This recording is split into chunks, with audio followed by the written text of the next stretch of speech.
Welcome back, everybody, to the Meeple Marathon and our continued coverage of Etherfields. Today, I decided to go one step beyond the tutorial playthrough and show you guys my first Slumber encounter.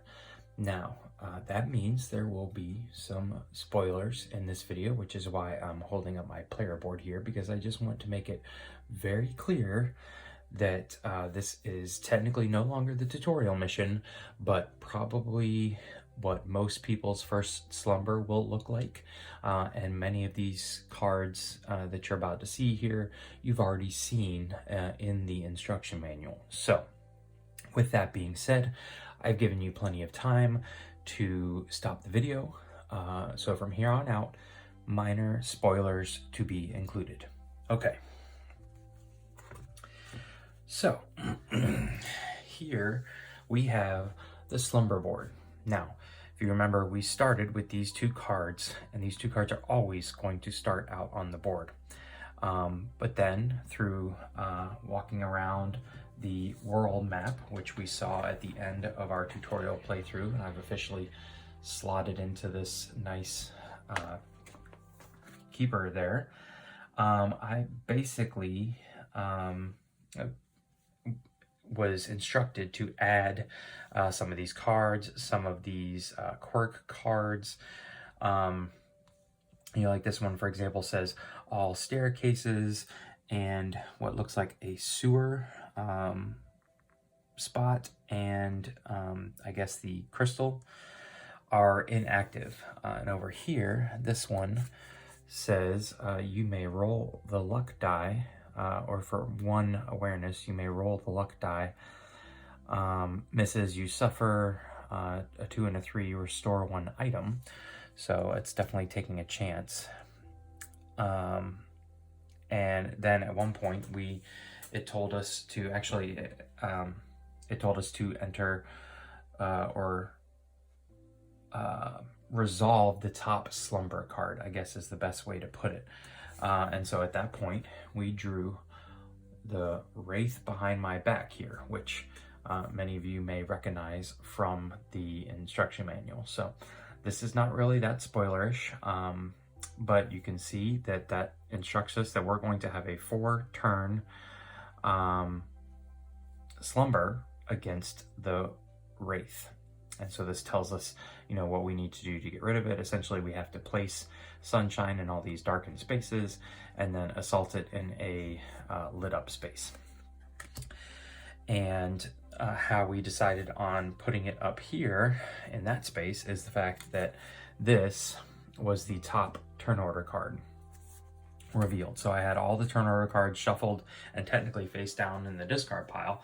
I then revealed 4 and turned them face up, and the heart happened to be the top one, so the Wraith comes in at the heart. It could have come in here or there. Basically would have come in there if there had not been a heart or a club revealed. So, and then I came in here because I got to choose between this space or this space. And I was actually here first. I had to put my miniature down here as soon as I set these tiles up during the awakening phase or at the end of the last phase.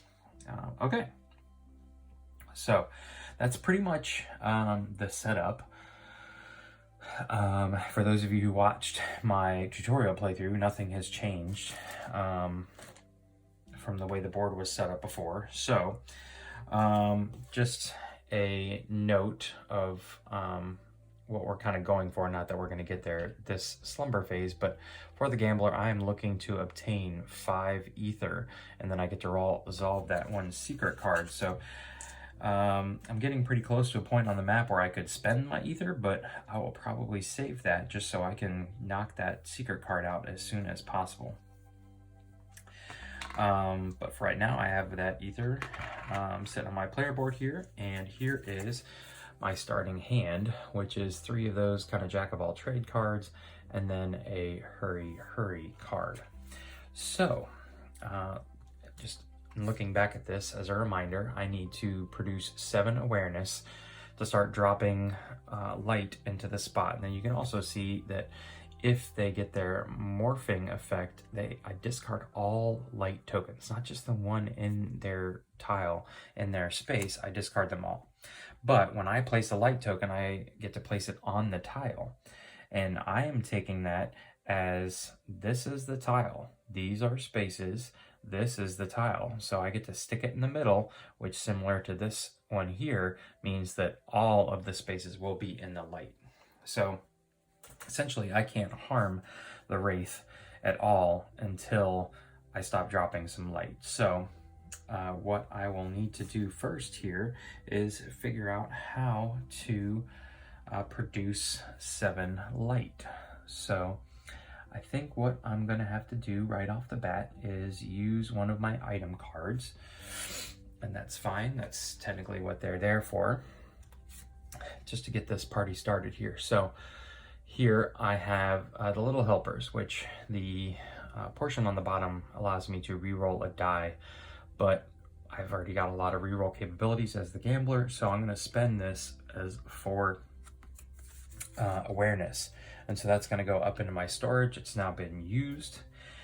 And then I will go ahead and just spend 2 of these. Now remember, this is only getting me to 6 and I need 7.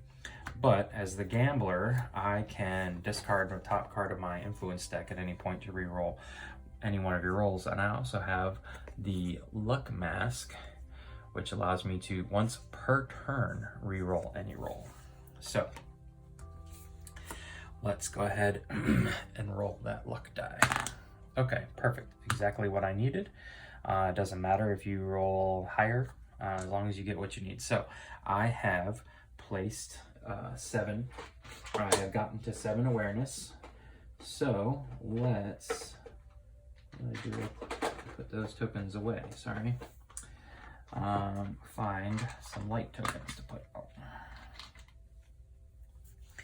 All right, so boop, that gets dropped in the middle, and to my knowledge, it supersedes all of the smaller ones around it. So now, hopefully, the Wraith will move its way down here. Now, it's got a movement of 2, so it could go 1, 2, but it's not going to move until after. If we look back here at the turn card, we know that it's going to do its special effect, then its basic effect, and then it's going to roll. So, looking at its card, it's going to, a Dreamer in range 1 spends 1, and steals 2 cards. But we are at range 3 right now. Then it's going to do its basic effect. Each Dreamer at range 0 or in a darkness space. We are now in a light space. And so actually I'm wanting it to roll and hopefully move right into here. And then maybe we can take care of this thing rather quickly. If not, then, maybe I'll move over here and try and light up this space. All right. So I'm going to go ahead and end my turn now.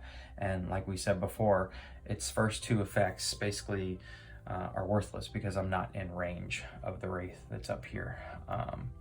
We could also come up here and see this is inactive. But this part here is if the current turn suit is hearts, ignore damage during the dreamscape phase. Now, do I need to spend?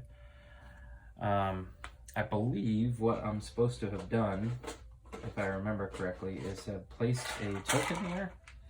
I'm not sure. I'll have to go back and look at the rules, but I really don't have any intentions of running up there.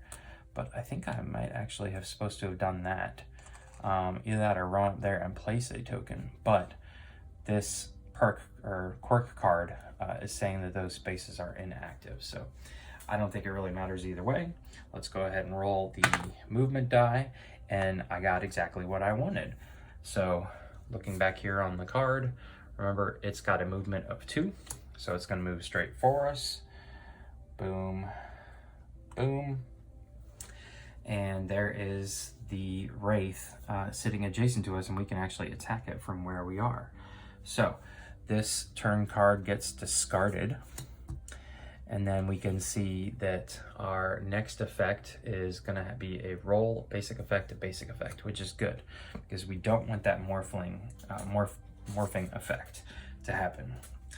All right, so I have 2 cards in hand. I can draw 4 more, giving me a total of 6, which is why I could have paid my 7 up front, but I held on to 1 just so I could have 6 cards instead of 5 this turn in hopes of coming across 6 assault, but I don't have any. So here's my current hand that I drew. Inner Light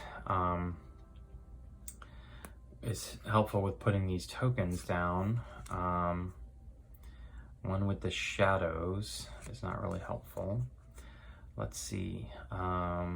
Nope, the Shining is not going to be helpful. Stroke of Luck. If you spend any intent during this current action, draw 1 card and discard it.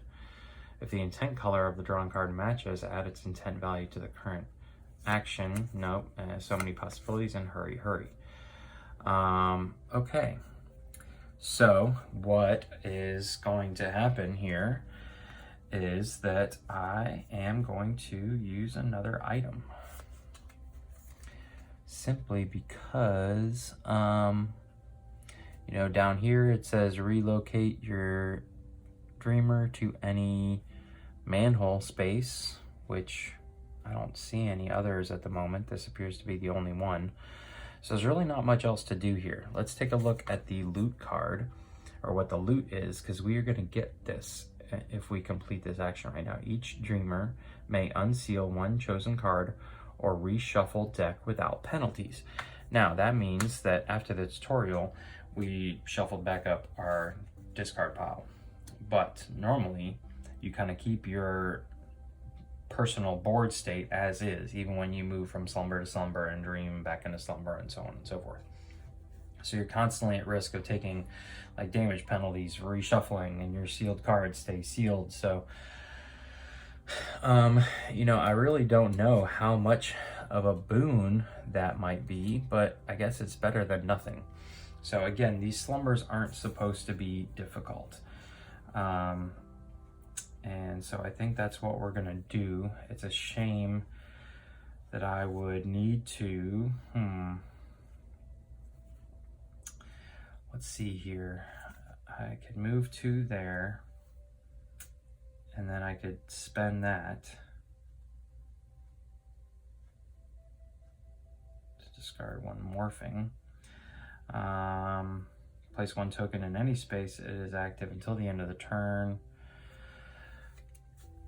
Okay, so I don't have 7 green by far. I have a lot of yellow. Oh, but I could spend. I'm sorry, I wasn't paying attention to the card. So I can assault it, or I can, I don't know what you want to call it, dance around it, dance away from it. But I can use 6 yellow per person while I'm all by myself, range 1, and I've got that. I've got 2, 3, oh, I've got that for days. So let's see, what don't I really need?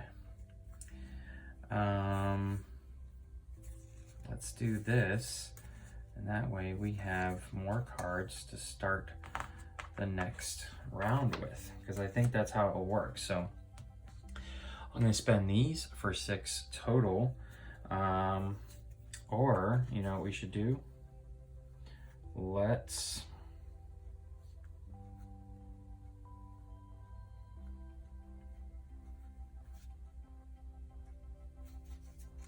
Yeah, I'm going to play this set up here, even though I do like the Jack of all trades cards because it gives me 1 of everything, but I'm going to roll the luck die, and we missed. So I'm going to use my mask capabilities to re-roll this die, and I got my 2 successes. So there is the gambler, influenced by the mask, getting the job done. Okay, so at this point, you can see I have chased the wraith out. I gain the loot, and this slumber ends. So what happens when this slumber ends is I take this card, and I will put it on the bottom of the slumber deck, like so. And we get to look over here at the turn order deck, And so it says each dreamer may unseal one chosen card or reshuffle deck without penalties. So we're going to reshuffle our deck. Now I'm not sure if I get to do I get to keep the cards in hand or not? That is a good question. If anybody knows the answer to that, please feel free to leave it in the comment section below. The only other thing that I wish I could do at this point would be to get back my item that I used. But that's it. So we have successfully passed the slumber phase. And to my knowledge, all of these, well, no, this stays put. You kind of just pause your slumber and it stays like that until you either, if you enter another slumber, I'm going to leave my person here. The only thing that comes off is the Wraith. I'm not sure about this token, however, whether or not that stays. But the way the rulebook states is that you just pause the slumber, the dreamscape state of the slumber. So I leave my person there, and then we turn our attention back to the dream world map and continue on. So at this point, I'm going to end the video here simply because this one didn't need to be super long, and I don't think slumbers are supposed to take a long time. And again, this is probably where I leave you for now. Once I get more acclimated with the rules, I'll be producing a kind of a how to set up and how to play video, which will hopefully be helpful to people who are still waiting on the game. And eventually, once I've acquired some, a tips and tricks video. So, but since there are so many spoilers about this game, and part of it is experiencing the story for the first time, I really don't want to ruin it for people. So I think we're going to pause here as far as going through the remainder of the campaign. And then down the road, maybe if there are people who are asking for it, I may do a second playthrough and put it all on video. But otherwise, if you enjoyed this video, please consider giving it a thumbs up. And if you'd like to see more content like this, please consider subscribing to the channel. Once again, thanks for watching. Have a great day.